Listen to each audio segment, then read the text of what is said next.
Nosotros aspiramos poder llegar a acuerdos con ustedes para que nos ayuden a combatir eficazmente el narcotráfico y el narcoterrorismo. Se ha argumentado, esgrimido como motivo, razón, para el acuerdo, la lucha contra el narcotráfico y la cooperación en la lucha contra el terrorismo. Resulta que esos eran dos de los tres objetivos del Plan Colombia. El tercero era desarrollo social y económico del pueblo colombiano. Quiero leerle las conclusiones de la Comisión de Investigación del Senado estadounidense, compuesta por Barack Obama y John Kerry, en diciembre del 2005. La conclusión del informe es: la falta de pruebas evidentes de progresos documentados en la guerra contra la droga, en la neutralización de los paramilitares, es desconcertante, considerando los millones de dólares aprobados por el Congreso destinados a financiar desde el año 2000, etcétera, etcétera.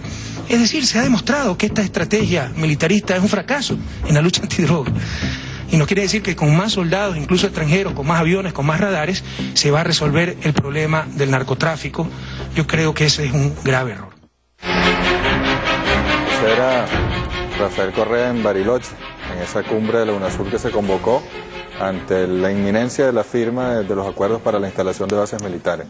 Fíjese cómo allí Correa va a una de las raíces o de los argumentos del imperio, la lucha contra el narcotráfico. Con la lucha contra el narcotráfico, contra el terrorismo, han, plagado a todo el mundo con bases militares. En el caso de Colombia, especialmente el narcotráfico. Miguel Ángel, tú hablabas de 3 estados en Colombia. Decías, el paramilitar, el guerrillero y el estado estructural que está postrado allí a los intereses de Estados Unidos. Sin embargo, hay combinaciones, ¿eh?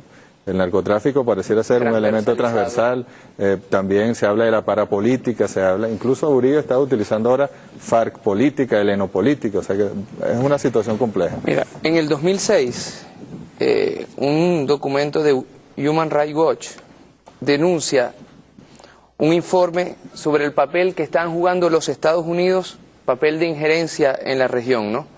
Y ese documento sale del Ministerio de Defensa de Colombia en 1991 y se expidió la orden 200-0591, que realmente es aberrante porque dan vía libre desde el 91 a lo que los Estados Unidos llamó la escalada terrorista por parte de la subversión armada. Es decir, primer elemento, la lucha contra el terrorismo, que no data de las caídas de la torre, como muchos piensan. Ya en el 91 era uno de los principales elementos injerencistas de los Estados Unidos en la región. 10 años antes. 10 años antes. Segundo elemento fundamental, e insisto con la cifra. Adam Jackson, un investigador norteamericano, presupone que desde el 99 Colombia ha sido en importancia el tercer país beneficiario del mundo en asistencia militar estadounidense, Jorge, y policial. Y desde el 2001 es el país que cuenta con la mayor cantidad de personal militar norteamericano en sus fronteras a nivel planetario. Sin embargo, continúa este investigador, desde el 98 Colombia abarca la mayoría de la producción de coca de América del Sur. Y para el 2001 su parte de la producción había aumentado en un 76%.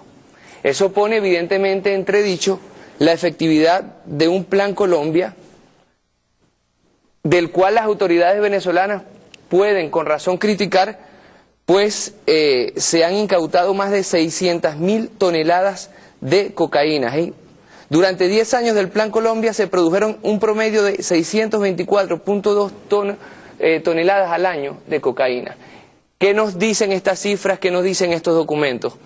Que si bien es cierto que el terrorismo, la lucha contra el terrorismo y la lucha contra el narcotráfico se han presentado como las excusas de injerencia de los Estados Unidos en Colombia, más bien los Estados Unidos lo único que han hecho es monopolizar esos problemas inherentes a las fronteras colombianas, no solamente para utilizarlas como excusa, sino también como negocio que en todo caso está ayudando a pagar el negocio de la guerra.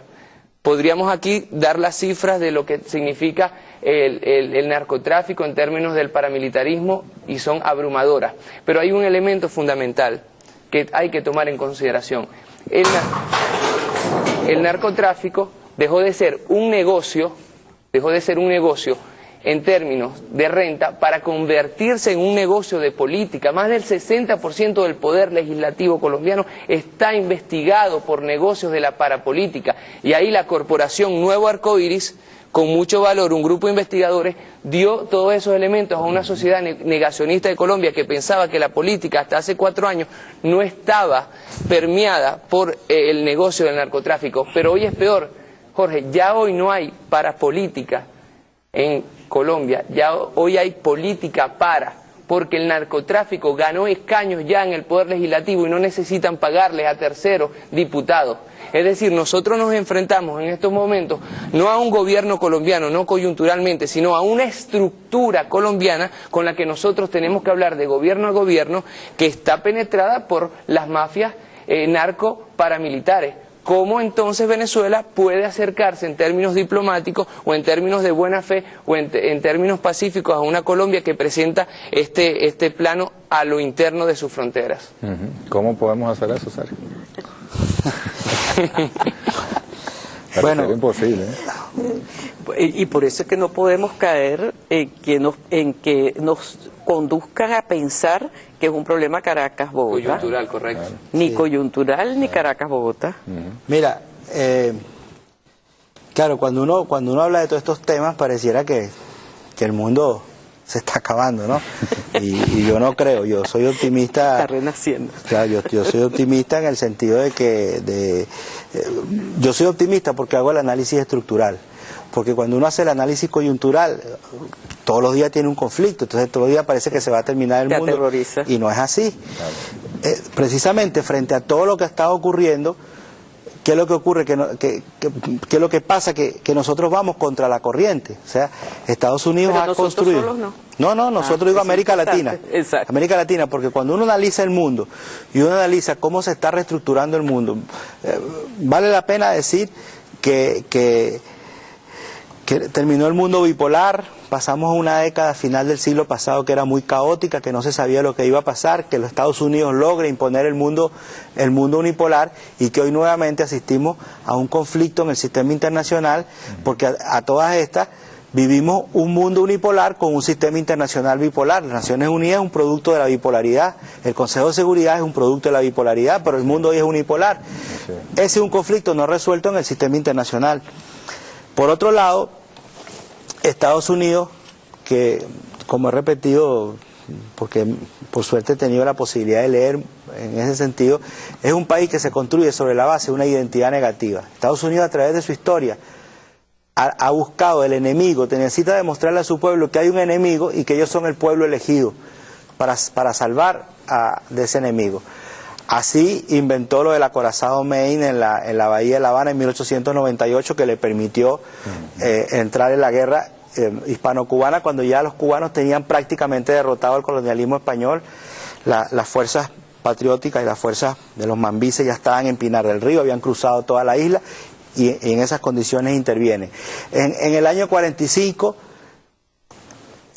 esa mancha de aviones que vino desde Japón para atacar Pearl Harbor, los dejaron llegar para garantizar, justificar su ingreso en la Segunda Guerra Mundial. En el año 64 inventaron el incidente en el Golfo de Tonquín para justificar su presencia en la guerra de Vietnam. Y así, ahora dijeron que había armas atómicas en Irak y con eso justificaron su presencia en Irak. Entonces, siempre hay una justificación y siempre la van a seguir fabricando, mucho más ahora que tienen todos los instrumentos tecnológicos suficientes para ello. Y así como han fabricado un incidente que les permita ingresar o participar en eventos que les facilitan su lógica hegemónica a nivel mundial, uno también tiene que entender que han construido los enemigos. Durante la mayor parte del siglo XX el enemigo fue la lucha contra la Unión Soviética, la expansión soviética, el socialismo, etcétera, etcétera. Desapareció la Unión Soviética, el campo socialista desapareció, entonces inventaron esto en la década del 90 precisamente con un presidente demócrata. El comunismo era un fantasma que no se sabe cuándo aparece y cuándo desaparece, porque sigue siendo fantasma, les apareció de nuevo. Les apareció.